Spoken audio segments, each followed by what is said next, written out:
Senhor Deus de Israel deu para sempre a Davi a soberania sobre Israel, e a ele e a seus filhos por um concerto de sal. Vou ler mais uma vez, para a gente poder ficar gravado na nossa mente esse versículo. Porventura, não vos convém saber que o Senhor Deus de Israel deu para sempre a Davi a soberania sobre Israel, a ele e a seus filhos por um concerto de sal. Amém? Os irmãos podem acertar? Aleluia, Deus! Aleluia! Louvado seja o nome do Senhor Jesus Cristo. Irmãos, eu quero trazer esta mensagem para vocês. Hoje nós somos ouvintes de muitas mensagens, muitos pregadores que ministram para a nossa vida, e como nós somos ouvintes, nós também somos críticos. A Bíblia nos dá o direito de conferir aquilo que está sendo pregado. A palavra de Deus diz que em Bereia, quando Paulo pregava a palavra de Deus, os bereanos iam conferir na palavra aquilo que estava escrito, se era verdade e se estava certo. A Bíblia também fala de um pregador chamado Apolo, pregava com muita eloquência, falava muito de Deus, mas um dos seus ouvintes, um casal chamado Priscila e Áquila, teve que chamar ele e instruir a ele acerca do Espírito Santo de Deus. Ele entendia muito de Deus, entendia muito da palavra, mas ainda não tinha tido uma experiência com o Espírito Santo. Eu quero dizer que nesta noite, por muitas palavras que você já ouviu, hoje nós ouvimos muito falar do texto expositivo. É quando o pregador lê o texto e não sai do texto, ele fica naquele texto, e muitas das vezes, por esse sermão ser expositivo, nós ouvimos às vezes palavras que não são cristocêntricas. Por exemplo, se eu abro a Bíblia e começo a falar de Davi, e começo a aprofundar no personagem, e não falar de Cristo Jesus, eu perco a minha palavra, porque toda palavra ela tem que ser cristocêntrica. Jesus diz que tudo aquilo que é pregado, que toda a palavra de Gênesis a Apocalipse falava dele, apontava dele, falava da cruz, da redenção, de salvação e de libertação. O grande problema desta observação dos ouvintes é que quando eu prego uma palavra, como eu vou pregar aqui hoje, eu li apenas um texto, eu falei apenas de um assunto, poderia chamar esse sermão de uma mensagem temática, e eu quero dar um tema a esta mensagem: a aliança de sal. O rei Abias, ele diz, ele declara em alto e bom som, e ele fala que Deus fez uma aliança, um pacto eterno com Davi, e ele chama esse pacto de sal. Eu não vou ficar só no texto, porque eu preciso contextualizar o texto que aqui está pregando. Quando você vê o apóstolo Pedro pregando lá no dia de Pentecoste, e quase 2.000 almas aceitam a Jesus, quase 2.000 almas convertem ao Senhor, a Bíblia diz que ele começa a pregar de Gênesis e corre a Bíblia toda. Ele fala de todo o projeto de salvação, ele contextualizou a mensagem. Então eu quero contextualizar a mensagem que eu li aqui nesta noite.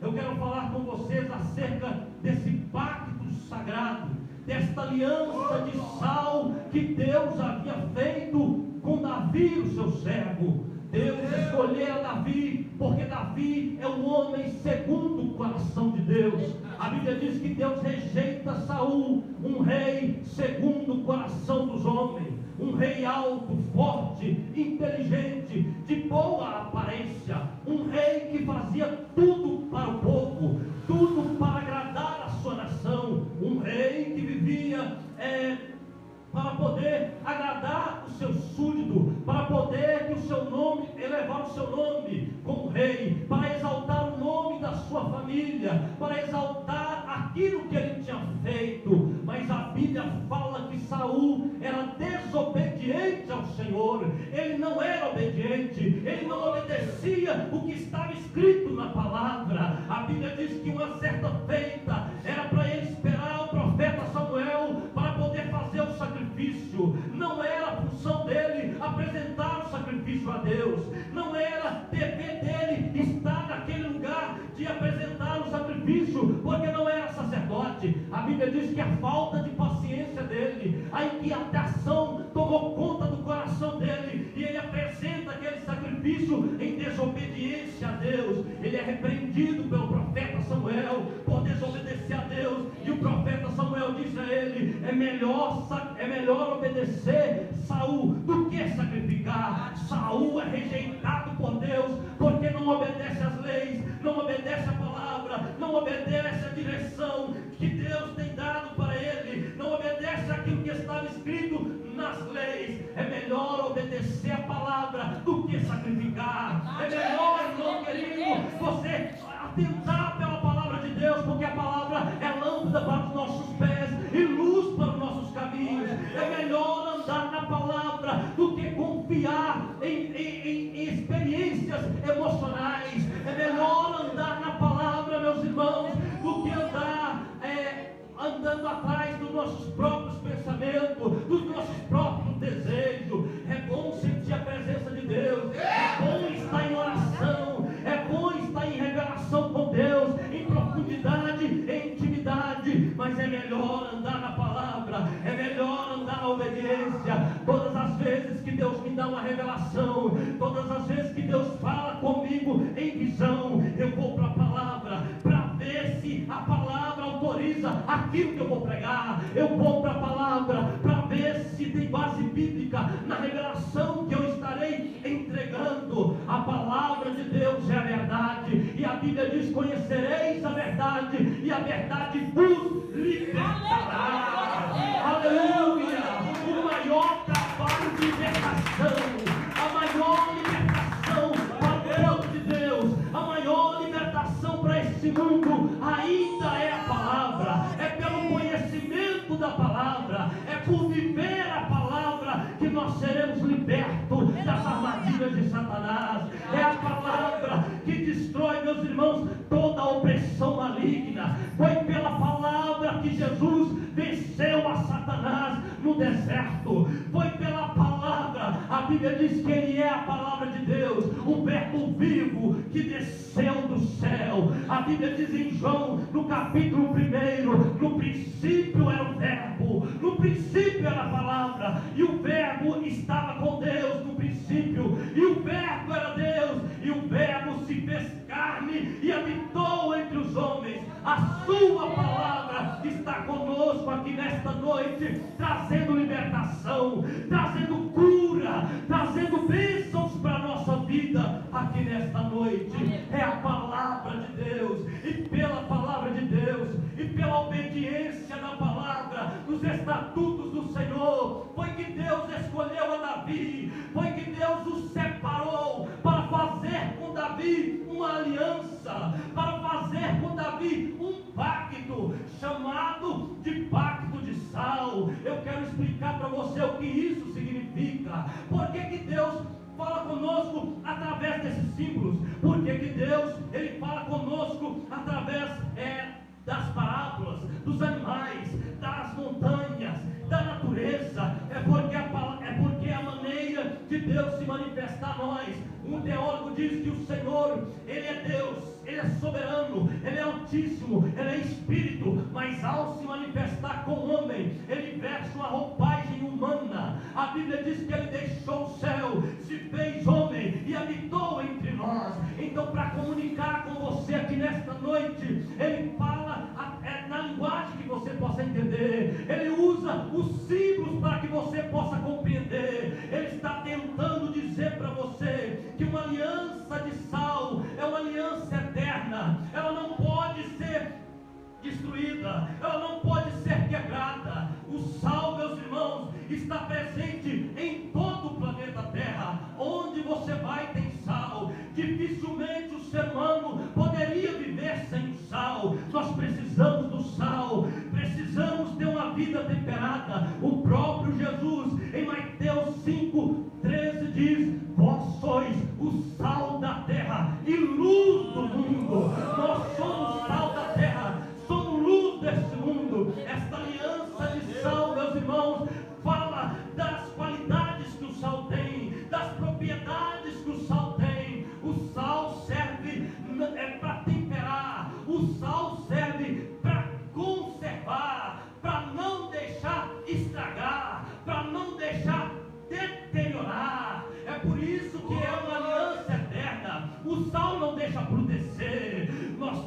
aqui na carne. Nós vivemos neste mundo de pecado, neste mundo de imundícia. O diabo quer corromper a nossa vida. A carne é fraca e falha, mas nós somos sal de Deus para conservar, para não deixar estragar, para não deixar apodrecer aquilo que Deus deu para nós. Somos vasos de barro, na verdade, mas dentro de nós tem um tesouro maravilhoso. Dentro de você, meu irmão, tem a presença do Espírito Santo. Você carrega a presença de Deus na sua vida. Você é sal da terra. Você tem aliança com Deus, e uma aliança de sal. Preserve o que Deus te deu. Conserve o teu chamado. Conserve a aliança que o Senhor fez com você aqui nesta noite, através de Davi.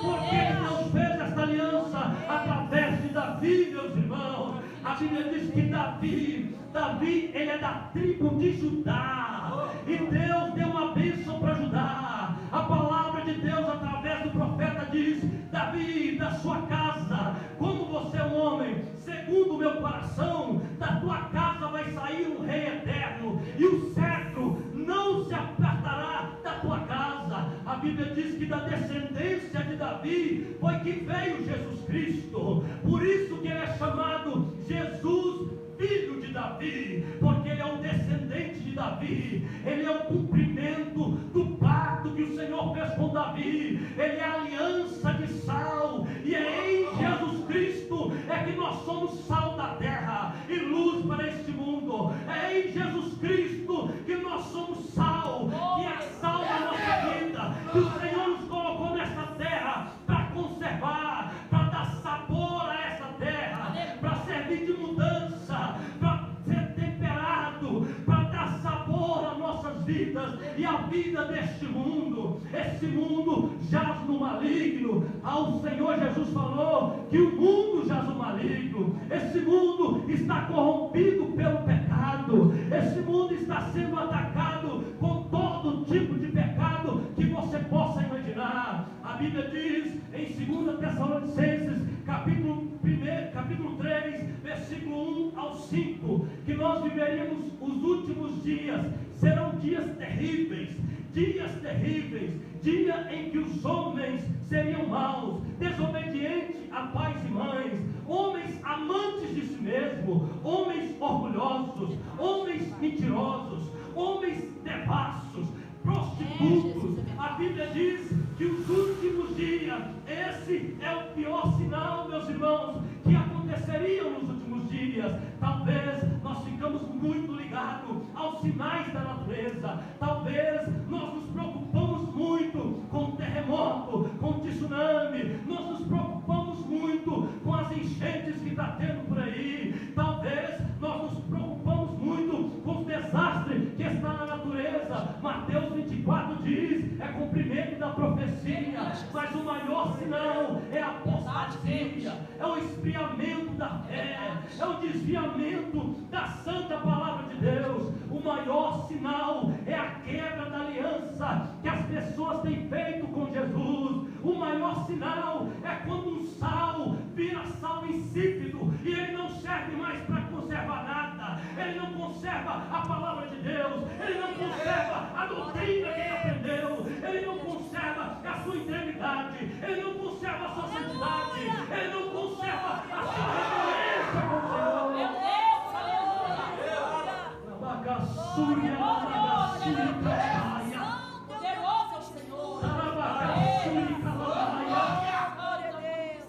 Você é sal para conservar. Tudo bem que a modernidade chegou, a sociedade que nós vivemos não é como antes, as roupas que nós vivemos não é como antes, muita coisa passou, muitas modas passaram, mas a santidade não sai de moda. A roupa que você veste pode até ter mudado, a cidade que você mora pode até ter mudado, a maneira com que as pessoas se comunicam, com que as pessoas falam pode ter mudado, mas a palavra de Deus continua a mesma. Jesus Cristo é o mesmo ontem, hoje e será eternamente. A palavra de Deus não é um livro ultrapassado, a palavra de Deus é uma profecia viva, real para os nossos dias de hoje. Não se engane. Você pode ser moderno, mas sem mundanizar. Você não precisa acompanhar, andar nos caminhos do mundo. Você não precisa olhar as ideologias do mundo. Muitas igrejas têm tentado acompanhar o avanço da tecnologia. Muitas igrejas têm tentado acompanhar os avanços da modernidade e têm se perdido no meio do caminho. Eu estava ouvindo falar de uma igreja, aleluia, Maravilha, meu Deus. uma igreja nos Estados Unidos da América, Igreja Batista de Akron, não sei se é assim que pronuncia.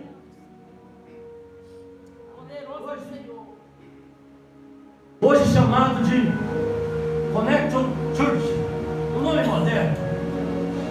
Esta igreja está situada numa cidade, não é como era antes.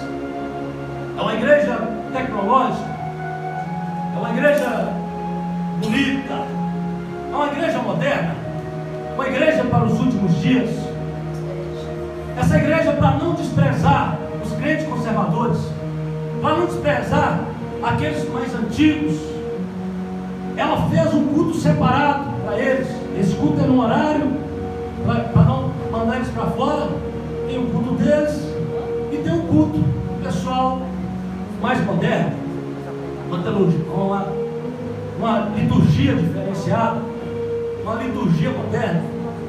Eu não tenho nada contra, desde quando não fere a palavra de Deus, desde quando não vai contra a palavra, nada contra. As cores da parede não refletem a santidade da igreja, o som da igreja não vai interferir na sua santidade. Se bem que tem algumas luzes que atrapalham o cérebro, é provado cientificamente, né?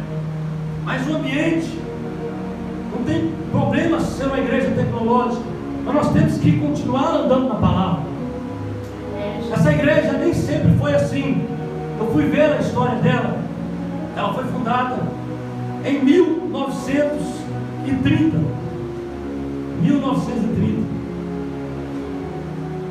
Eu anotei aqui, 1935. O fundador dela era o pastor Dallas F. Willard. Quando ele funda esta igreja, irmãos, ele funda com uma pregação simples da palavra de Deus. Ele pregava somente a palavra. Ele não inventava, ele não fazia, não contava fábulas, ele não fazia aquele mistério, aquela profundidade. E ele abre essa igreja com 80 membros. Deus viu verdade na vida dele, Deus viu verdade naquela igreja. Em 6 meses essa igreja já está com 500 membros. Não demorou muito para que essa igreja crescesse, e crescesse muito. 2 anos depois eles tiveram que construir um novo templo, e a igreja cresceu desesperadamente. Em 1938 eles lançam um projeto na igreja, o ministério de ônibus. Não sei se vocês já viram falar aqui, algumas igrejas já tentaram. Colocaram 2 ônibus para buscar os fiéis e trazer para a igreja. Deus abençoou tanto esse projeto, tanto, que a igreja passou a ter, só na escola dominical, 6.000 membros matriculados. Aqueles 2 ônibus passou a ter 40 ônibus. Pensa numa igreja grande, pensa no tanto que Deus abençoou aquela igreja. 6.000 membros.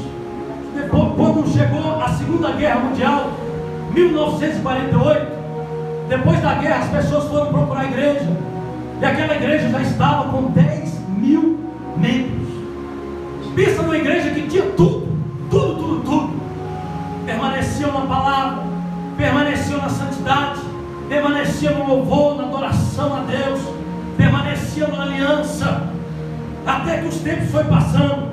Em 1960, na década de 60 e na década de 70, a sociedade mudou. A sociedade já não era mais a sociedade antiga. Muitas vezes a sociedade ajuda a igreja. Há um tempo atrás, muitas coisas a sociedade tinha mais respeito. As roupas não eram como as roupas de hoje. Quando você ia na praia, as pessoas praticamente estavam vestidas na praia. Era completamente diferente. As pessoas, mesmo não sendo crentes, respeitavam seus pais, respeitavam suas mães, tinham honra. Até pouco tempo atrás, eu estava conversando com a minha esposa. Eu me lembro que a minha prima, já de maior, ela trabalhava e ela morava com a minha avó. E a minha avó ficou sabendo que ela estava no fundo do ônibus fazendo bagunça, falando palavrão. Quando chegou em casa, a minha avó bateu nela, deu nela um couro e passou nela uma correção. Então é muito diferente. A sociedade antes, mesmo não sendo cristã, era uma sociedade conservadora, conservava a lei, conservava a aliança, a lei moral de Deus. Mas nesses últimos dias, o inimigo tem infiltrado a sociedade e coisas horríveis estão acontecendo. A homossexualidade já não é considerada por muitas igrejas, pasmem, já não é considerada mais como pecado. Tem igrejas que já aceitaram a homossexualidade. Outro dia eu ouvi um pastor falando que Deus era amor, e se alguma coisa fosse contra o amor, ele escolheria o amor e deixava a palavra de Deus de lado. A palavra de Deus já não são mais o guia de muitos pastores, porque a sociedade mudou. Hoje os namorados dormem na casa das namoradas. O sexo antes do casamento já não há mais aquele pudor e a moça se guardar virgem para o seu casamento. Já não há mais os valores que tínhamos. E aquilo chegou na sociedade. Quando chegou na sociedade em Ohio, nos Estados Unidos, a igreja foi pressionada pelos seus líderes. O diabo pressionou a igreja de fora. A sociedade pressionou a igreja para que mudasse, para que se modernizasse. E essa pressão chegou dentro da igreja. Logo já começaram a levantar alguns líderes. Nós precisamos mudar a mensagem, nós precisamos modernizar, nós precisamos abrir mão disso, abrir mão daquilo. Precisamos, porque senão a igreja vai parar, a igreja vai fechar, a igreja não vai aguentar essa mudança na sociedade, a igreja não vai prevalecer. E o inimigo começou a trabalhar internamente naquela igreja, e começou a haver divisão. Uma igreja com 10 mil membros, uma igreja cheia do Espírito Santo, uma igreja cheia de Deus, agora começa a ter problemas internos. As pessoas começam a brigar dentro da igreja, porque querem abrir mão da santidade, querem abrir mão de certos costumes. Tem costumes da igreja, irmão, que é costume de homem, não é da Bíblia. Mas se o meu pastor, o pastor de vocês, ele vela pelas suas almas. Se Deus colocou algo no coração dele, nós devemos obediência. A Bíblia diz em Hebreus, no capítulo 13, fala, no capítulo 13, no versículo 17, dá alegria aos seus pastores, porque no último dia, o pastor Eduardo é que vai apresentar vocês para Jesus. Que ele seja alegre naquele dia, quando falar o seu nome lá, dá alegria para ele, apresentar vocês, porque se você não der alegria, e ele apresentar você com tristeza, pior vai ser para você, triste vai ser para a sua alma. Deus deu pastores, líderes, está em Efésios, para conduzir a igreja, para conduzir o corpo. E a Bíblia diz que a desobediência começou a operar naquela igreja, a divisão. Daquela igreja começou a sair outras igrejas, pastor Eduardo, e outras igrejas, e de repente veio a crise financeira, veio a recessão no país. Aquela igreja não conseguiu estruturar, porque já era grande, gastava muito dinheiro, ela tinha programa de rádio, tinha programa de televisão, e aquela grande, poderosa igreja não conseguiu mais ficar de pé, chegando ao ponto de abandonar aquele imenso templo, um templo construído com 2.800 pessoas sentadas. Tudo aquilo que Deus tinha feito, todos os sonhos foram destruídos daquela igreja, porque alguém achou melhor andar segundo a vontade do mundo. Alguém para se modernizar abriu mão da santidade, alguém para se modernizar abriu mão da palavra, abriu mão do pacto, abriu mão de ser desobediente, passou a ser desobediente, e aquela igreja foi destruída. Tem imagens na internet, a igreja completamente abandonada, sem nenhuma pessoa. Hoje ela já não existe mais. O lugar onde ela estava foi destruído. E sair uma nova igreja. Até o nome mudou. Connection Church. Uma nova igreja. Não seja uma nova igreja. Não seja uma igreja mundana. Não seja alguém fora do sal. Não seja alguém que quebre a aliança. Deus tem um pacto contigo.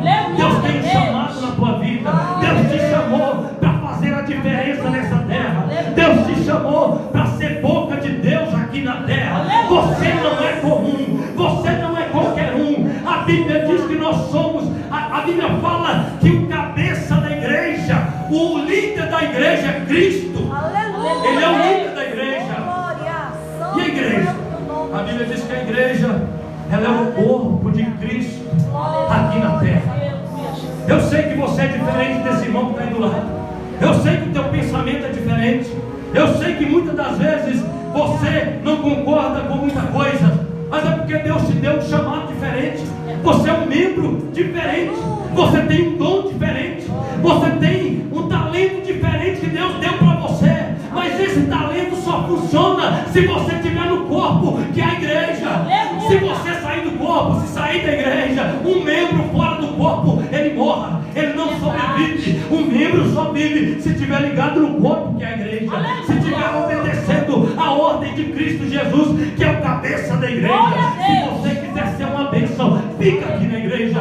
Fica ligado no membro. Fica ligado no corpo. Fica ligado no corpo de Cristo.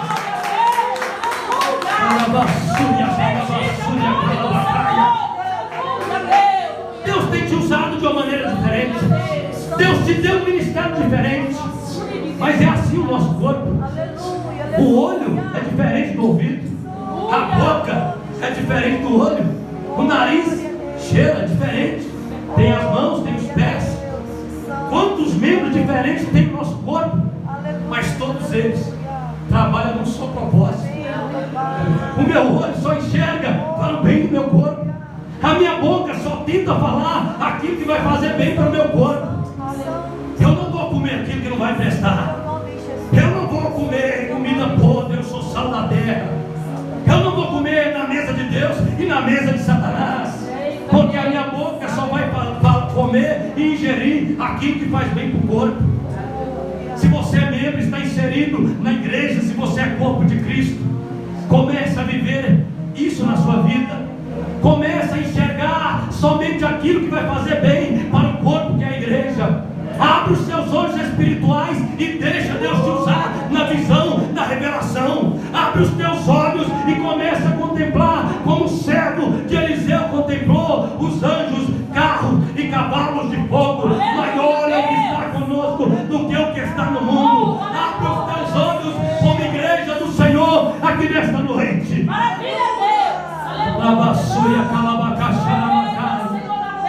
Use a tua boca como boca de Deus aqui nesta noite. Se você é membro do corpo, você é boca de Deus. Cristo é o cabeça. Abre a tua boca para profetizar. Abre a tua boca para falar de milagre. Não leva aquilo que Deus te entregou. Oh, maravilha, Deus!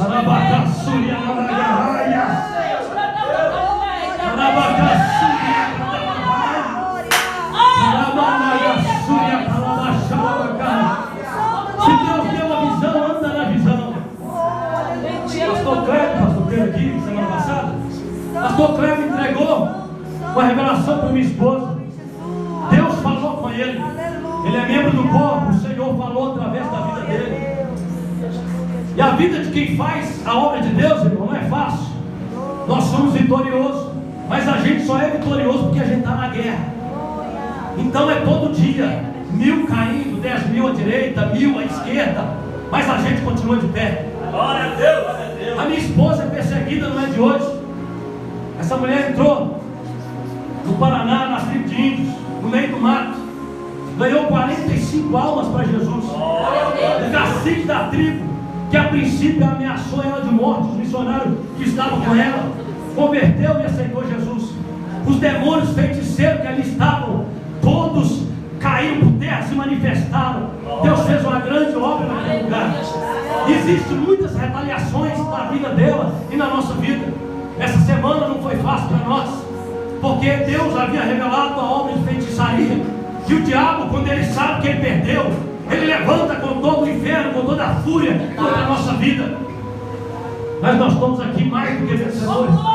Porque Cristo, Ele está conosco. Aleluia. Antes de entregar a mensagem, eu pus o meu celular aqui na semana passada. Hoje ele não está aqui, está ali. Falei, Deus, faz um milagre. Glória a Deus, aleluia. Não sei se foi ontem ou ontem de ontem, essa semana eu recebi uma ligação que eu já estava esperando. Não consegui falar ainda, mas já recebi a ligação. O pastor ficou de me convidar para pregar num evento na cidade de Vinópolis. E o inimigo da Assembleia de Deus, sede da cidade de Vinópolis, pastor Tiago Felipe, não sei se o pastor conhece. E já faz muito tempo que ele quer me levar lá, e o inimigo tem se levantado e nunca dá certo. Às vezes ele liga, eu estou com a agenda. E não importa, irmão. Lá é sede, Assembleia de Deus. Se eu estiver pregando na igreja com 5 membros, eu não fecho a agenda para poder atender eles. Eu tenho compromisso com a obra de Deus. Quem não quer pregar na igreja de grande sede, né, pastor? E eu já recebi a ligação dele. Eu tentei retornar ontem, eu não consegui falar com ele. Foi ontem, né? Ele não está no zap. Deve ser por isso que ele tem me ligado. Mas eu creio que Deus vai completar um milagre. Creia que Deus vai abençoar a sua vida. Aleluia. Creia que você pode receber uma ligação ainda hoje. Ainda hoje.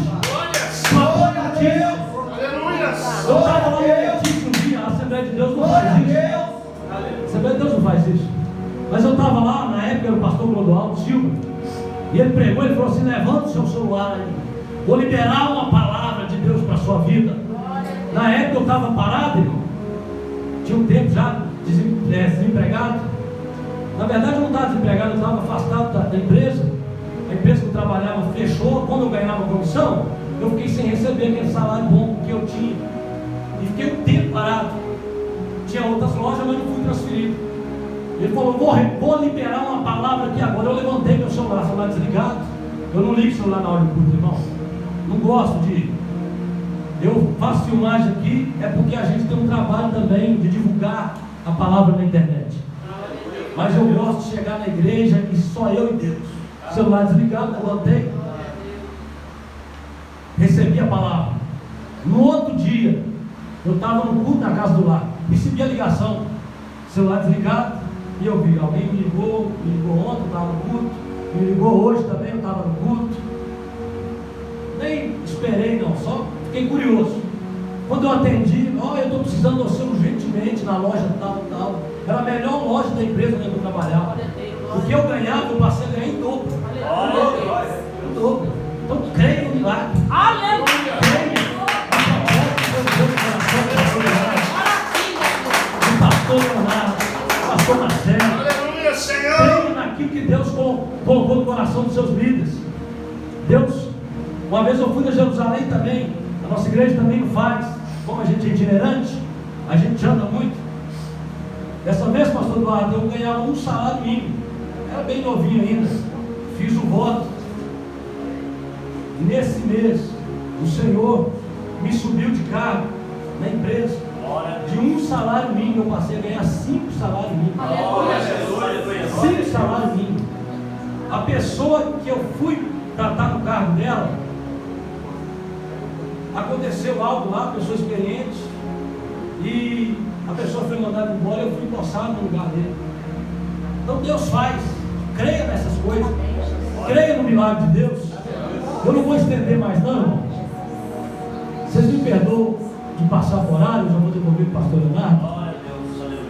E eu já vou, que Deus abençoe vocês. Seja abençoado por esta palavra. Seja abençoado por Deus. Creia no milagre de Deus. Deus abençoe os irmãos. Glória a Deus.